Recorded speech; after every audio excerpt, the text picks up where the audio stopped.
But, you know, the job search process has setbacks along the way. Mm. If you're really successful in your job search, you're getting lots of interviews. You may not get all of the jobs at the end of those interview processes.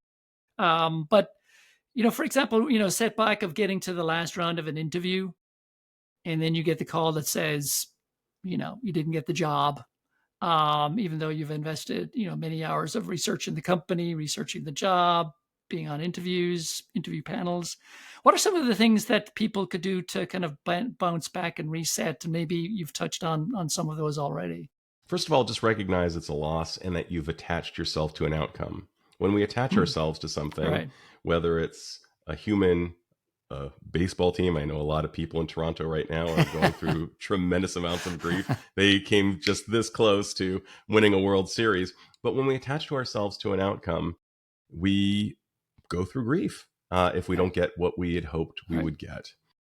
And one of the things we need to remind ourselves of is that this is the new reality, and we need to go through the grieving process of all of the bargaining, what could I have said differently, and all that other stuff, and recognize that's a normal thing. Have somebody with whom to talk about it, allow ourselves and be patient with ourselves, and then hit the ground running again. Put on that Rocky theme song and say to ourselves, all right, it's time. Whether you apply the Mel Robbins 5-second rule that she talks about going 5, 4, 3, 2, 1 and just going and not procrastinating. I love that idea. Whatever it is to get yourself back, and ask yourself, thinking about Pareto's law, what are the 20% of the behaviors that are going to yield the biggest return on your investment of time? So, of course, we all know that it's important to work smarter, not harder, but many of us don't apply that. One of the all-time greatest things to do is to contact the people you know. Some people say it's not what you know, it's who you know.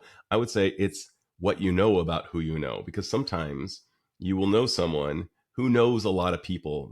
Malcolm Gladwell refers to these people as connectors. Mm-hmm. They're often not your best friends. Mm-hmm. They're often, kind of 2 or 3 tiers out, but they are thrilled to help. Most humans love helping other humans. Right. It feels good to know. The way I even met you, I met you through a good friend who said, hey, you know what? You got to talk to Donal. He's awesome.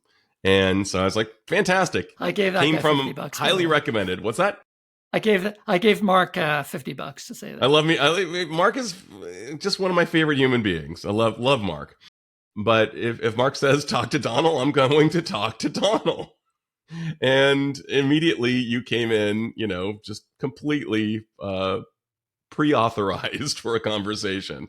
But be willing to reach out to other people. Barbara Streisand saying people who need people are the luckiest people in the world. I think that's a silly lyric. I would say people who know they need people are the luckiest people in the world, because we do. We are social beings, and yet many of us clam up in this time when we are meant to reach out and be willing to ask for help along the way. Every hero's journey. I mean, without Gandalf, and Legolas, and what is his name? Gimli with the hammer, and of course Frodo. We needed all of those people. Yeah. There's an old African proverb: if you want to go fast, go alone. If you want to go far, go together. We need to bond together, and we need to reach out and ask for help. Will everybody help you out? No. Be willing to move on and ask other people.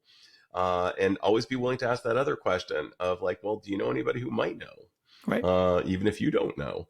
Oftentimes they'll say no, but it really never hurts to ask. Yeah, I have an industry colleague who went through a 7-month job search, and he surrounded himself what he called his board of directors. I love it. I use that term too. Yeah, it was just such a great piece of advice to surround yourself with people who you can go back to time and time again and seek their opinion. The other thing too that just happened today, that I've got somebody who's on.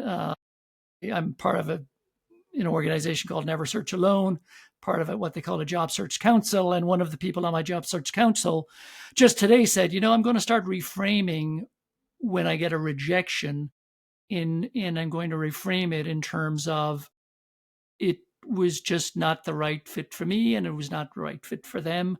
And then I'm just going to go on. And I thought that was brilliant. I'm gonna steal that it just wasn't the right fit.